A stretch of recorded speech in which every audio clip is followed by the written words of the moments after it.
Hello everybody and welcome back to the channel. My name is Lick24 and first off guys, I'd like to apologise about the lack of updates or videos for the last, let's face it, couple of weeks.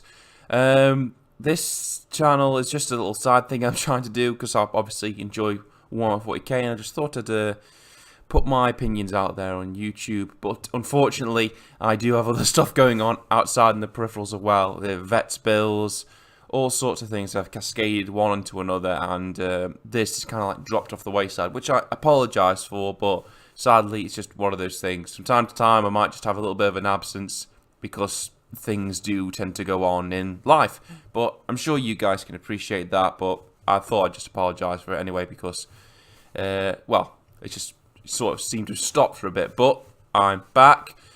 Sort of reading out the chaos wave of releases. I mean, we had the new Terminators, the new Havocs, the new Lord of Discordant, I think it's called, which looks amazing, going for the Chaos releases for Vigilus Ablaze. And I kind of like sat that one out, really. To be fair, there are probably a lot more qualified people than me to talk about Chaos stuff. Apart from commenting on how the models look, and to be fair, I think they scored home run on like 99% of them. One or two little bits I don't really care for on some of the models, like the Terminators, for instance. The Tusks. I can't get away from not liking the Tusks on the Terminators. I just think it's something that they could have got away with. I think they should have gone for a more ancient, battered helmet to represent how old and gnarled the armor is. Maybe adorn it with a few more trophies to show that the great Chaos Warriors, and they've been around for a long time, taking heads and, kicked ass and took names, and then took the skin of the people who own those names and put it on their armor, that kind of thing. But hey ho, for the majority, like I said, the Chaos releases for Vigilus Ablaze have been amazing.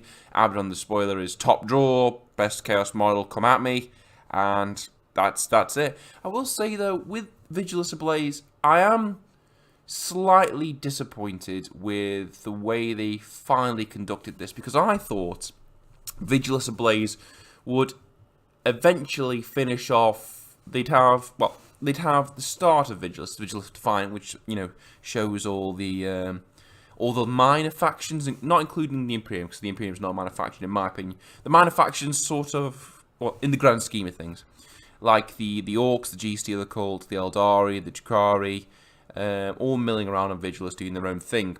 Because let's face it, the two major factions in this particular dust-up are Chaos and the Imperium. They're the only ones there en masse. The Imperium are just on Vigilus to begin with to fight off a Gene-Stealer Cult uprising, a Speed War, and some Eldari and Jakari shenanigans going on there. Basically to try and secure the one of the few good passageways through the big warp scar going across the galaxy. And then the Chaos have just shown up to just to wreck shit and take names. So obviously that spurred a bigger response from the Imperium. Calgar got involved, and apparently I don't have the books in front of me, so I can't testify to this story. From what I've heard, it all ends up in a big dust up between Calgar and Abaddon, and Calgar gets his fucking shit pushed right back in, and Abaddon's about to land the killing blow, but then he buggers off. And I just think, I don't know, a lot of people have said that, well, he left because he didn't want his super important, icon flagship to get blown up, which is fair enough, I suppose. I mean, if that thing is so literally important, you can't spare 5 seconds just to shove a sword through someone's face, that's fine. But for me, I would have much rather this entire Vigilus event culminate in, and I know this is probably going to be a running theme with me going forward, but another grand campaign, sort of like, right, we've set the stage, guys. Now you decide the fate of Vigilus, and then you can have kick it back over to what was the name of the fate of Contour, but the big campaign between Chaos and the Imperium at the beginning of 8th edition. That would have been really nice for Vigilus. So you kick it back over to the community, and then Chaos fight, Imperium fight, and you never know, you might get a wild card in there, like say a Gene-Stealer Corp uprising might have destabilized the Vigilus so much that they took control, and it would have forced the Imperium's hand. They may not have been no clear winners, but I think it should have been something that should have been kicked over the community, and I think that would have been quite good. But GW went in the the direction that they did, and we've just all got to like it or lump it, really, for one way or another. No, not a bad thing. I'm just saying, I think it's a bit of a missed opportunity. But hey ho. Today, guys, I think this video is going to contain more me about ranting about Vigilus and than anything else. But first video back, like I say, we're waiting for a new wave of information and releases from Games Workshop. I think we're still riding the tail end of the Chaos Wave. Abaddon, I think, still got to be released. I'm not too sure. Like I said, not been following it at all, apart from the pictures and going, ooh, nice, pretty. But the Sisters of Battle just had a new Battle Sister Bulletin showing off the new jump pack unit, the new Sephram.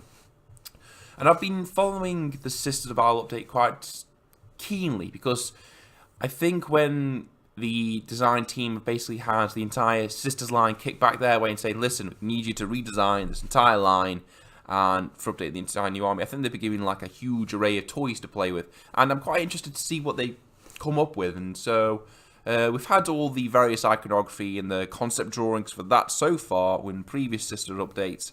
And this one, they're showing off the jump pack infantry, the Sephram. And apparently they've taken quite a lot of influence from the 2 jump pack models that accompanied Saint Celestine. I think the 2 sisters. And we've got a picture on the GW website of the new Sephram. And I've got to say, obviously they're going for the sort of angelic holy warrior look. So you get the idea of like looking up on a battlefield and then there's golden rays of light and these things are just coming down like blazing pistols. And they're looking quite nice. I really enjoyed the big bulky shoulder pads on them. Personally, I think the breastplate is something that, personally, in my opinion, we should be walking away from. I don't think that you need to accentuate the boobage quite that much. I mean, we know the women, we get it, guys, but I don't think you need to have 2 big, huge orbs on there to say, hey, look, these are women. You know, I think they could have just done a bulkier breastplate to show them, you know, fitting in there. I think they should have gone for more practicality over ornate style on that one. That's just me. I like the sort of like coat they're wearing, the sort of like leathery mail effect that's going on there. It's sort of like very, not knightish. What's the word I'm looking for? I think the word I'm looking for is sort of like errant, sort of. No, it's not the word I'm looking for. It's like a military, like knightish sort of peasant sort of coat that you kind of wear. Like, not a super, like a knight, but like sort of like a vassal or something like that, if you get what I mean. But I think it looks really, really good. The old pistols, can't go wrong with them. The wings look very nice. I think they could have gone for more ornate over the top. We've not seen the back of it. Sort of like engravings and things like that, because these girls are meant to represent the religious fervour of the Imperium. Like I say, the shoulders and the neck guard, it's got nice ornate on there, very nice. But I think they could have done more with the top of the backpack or top of the wings. I know the wings are ornate themselves because the wings, for Christ's sake, but I think they could have done with a little bit of an emblazoned on there. The legs I don't like. Not the boots. The boots are boots and they look good. They look exactly like sort of boots. I can't tell if they're high heels. Please don't be high heels. God, we don't need that. It always bugs me. I mean, you wouldn't wear like high heels, especially if you're a jump pack unit. It's something that niggles me. But the top part of the legs, I think they look plain. They look like there's nothing there. I mean, I appreciate they're meant to be sort of like wearing pantaloons, I think. I'm not sure. But it just looks like they're wearing nothing. So just like they've got bare legs on show, and that really that irks me. I mean, throw some armor on there or something. I mean, you fly the sky, you're going to be shot up at. Your legs are surely the first thing that's going to take flak. Maybe heavier armor or something like that. So 50-50 with this model, guys. I think the ornate nature of the neck and the shoulders a win. The wings are a win. The coat itself, the leathery stud effect's nice. The boob plate and the top part of the legs are a no. I think they could have done something a little bit better there. Gone for more practicality over big round norks. Essentially, it's just I think that's a lingering design that we could do with moving away from. But that's just me. That's going to be it for today for you guys. Like I said, just jumping back into it, letting you know that I'm still around. I appreciate you guys thankfully waiting around and bearing with me. Like I said, life just gets in the way sometimes. But hopefully, we're back on the ball now, doing regular sort of things. And yeah, that's it for today. I will speak to you all next time, guys. I'll see you later.